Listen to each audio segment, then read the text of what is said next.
Hello students, I Sushma Kataria from Suru School Bhiwadi, and today in this video we will discuss about the second part of 12th class syllabus chapter 5 Indigo, written by Louis Fisher.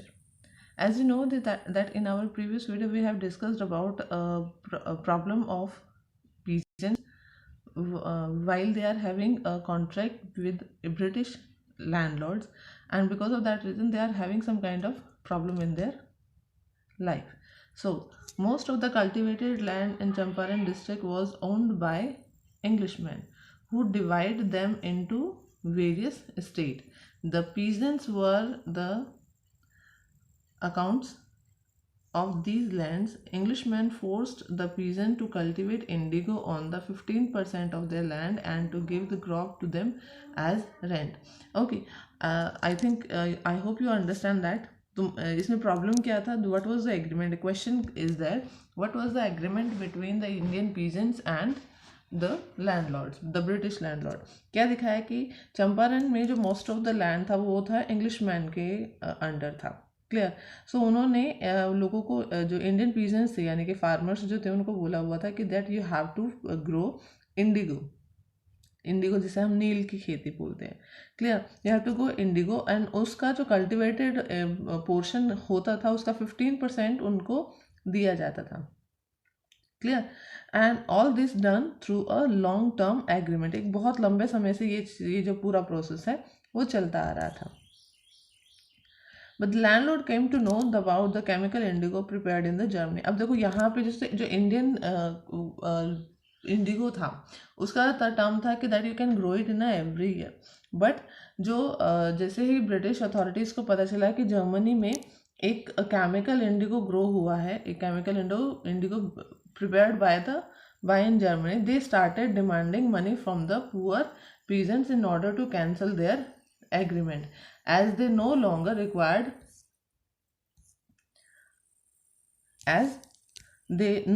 required the indigo plantation.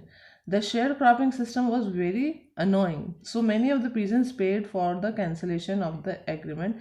But as the news about the synthetic indigo spread and reached the uneducated peasants, they started demanding their money back. अब देखो यहाँ पे क्या है, उनको जैसे ही पता चला कि उनको जो सिंथेटिक इंडिगो ग्रो करना पड़ेगा, they start demanding for their money back. Clear? So basic अगर सिंपल शब्दों में बोले तो क्या इसका मतलब है कि जो ब्रिटिश अथॉरिटी को जैसे ही पता चला कि सिंथेटिक इंडिगो ग्रो हो रहा है और वो ज़्यादा प्रॉफिटेबल है, तो उन्होंने क्या किया, उन्होंने क्या डिसाइड किया कि उन्होंने जो इंडियन इंडिगो है उसको ग्रो करना बंद करके उन्होंने सिंथेटिक इंडिगो ग्रो करने के लिए क्लियर छोड़ दिया. अब उसके लिए जैसे ही उनको वो टैक्स, तो they have to pay for the tax. अब 1 year they have to grow the land and 1 year they have to skip the land for the better harvesting for the next session. So because of that reason उन्होंने क्या किया, उन्होंने बोला कि आप हमें, you have to pay money to us, you have to pay the tax to us. चाहे आप ग्रो कर रहे हो या नहीं कर रहे हो, बट आपको यानी कि इंडियन पीजेंट्स को, ब्रिटिश अथॉरिटीज़ को पैसा देना होगा. But somewhere it is quite annoying for the Indian peasants. कुछ लोगों ने तो मना कर दिया, कुछ लोगों को उस चीज़ को धमकाने के लिए थ्रेटन भी किया गया, no you have to pay money, you have to पे टैक्स टू अस. अब लैंड तो उनकी है, लेकिन उनको जो इंडिगो को रेंट पे दिया जाता था उसके जो इनकम का एक तरह से उनको टैक्स पे करना पड़ता था. Clear? So because of that reason ये जो एग्रीमेंट था वो बहुत ही ज़्यादा अनोइंग हो चुका था उन लोगों के लिए. So because of that reason उन्होंने क्या डिसाइड किया कि we want to break this agreement. Okay, where Gandhi arrived at Champaran, he decided to gather the fact. For this, he visited secretly of the British land. अब देखो उन्होंने क्या किया, ऐसा नहीं, because the Mahatma Gandhi was a lawyer, तो उन्होंने क्या किया था, पहले वो मुजफ्फरपुर गए थे to collect the element of the about the Champaran incident.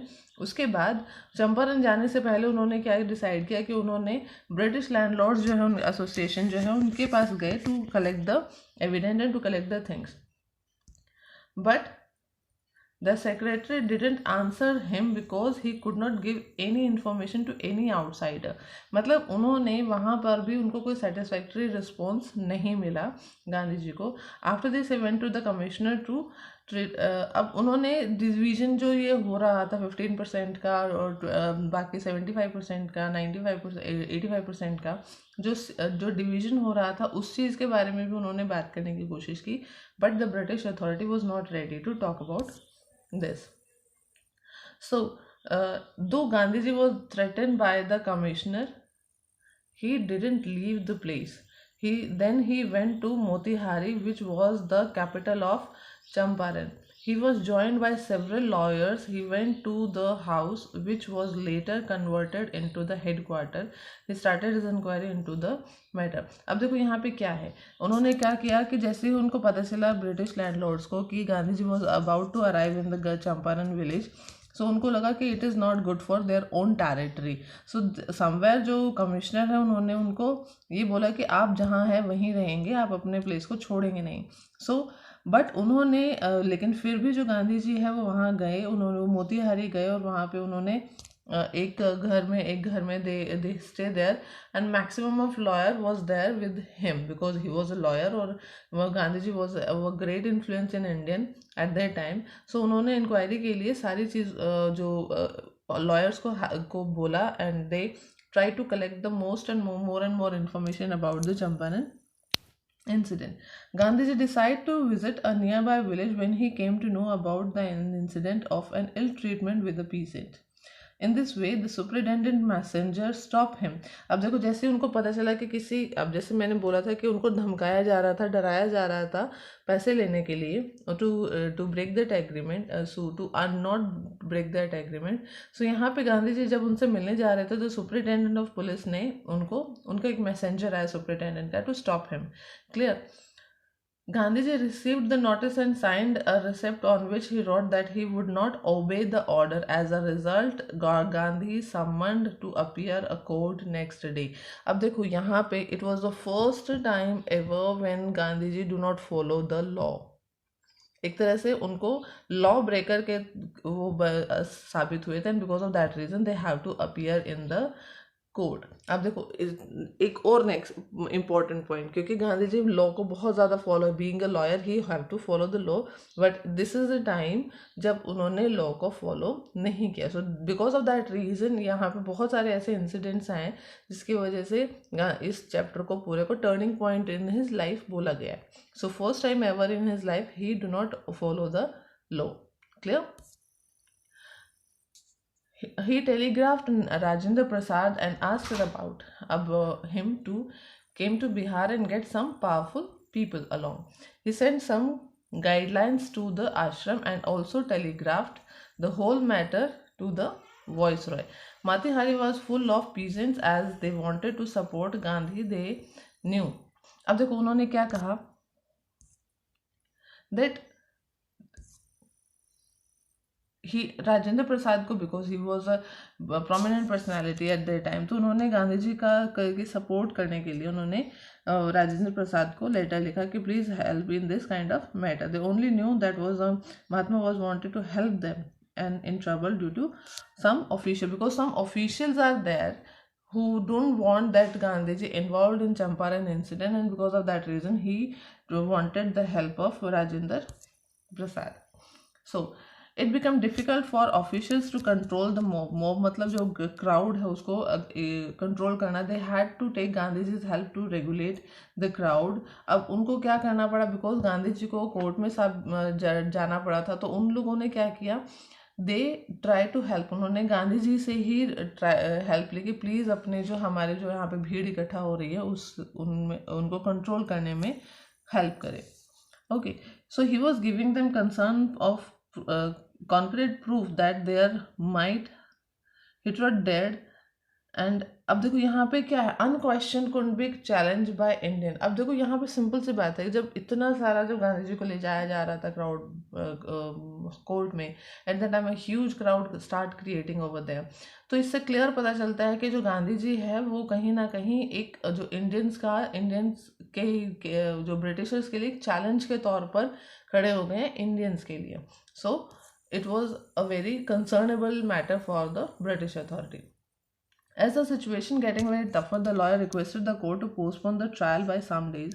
The authority decided to first consult the higher authority. Gandhiji objected against the delay of proceeding of the case. He read the statement in front of the court in which he accepted his fault is a very humble manner. अब जैसे उनको court ले जाया गया तो वो क्या करना चाह रहे थे ब्रिटिशर्स, किसी तरह से गांधी जी को इसी चीज़ में इन्वॉल्व रखा जाए, और उन्होंने उसको जैसे कहते हैं ना पोस्टपोन कराने की डेट, आगे से आगे डेट लेने की कोशिश की.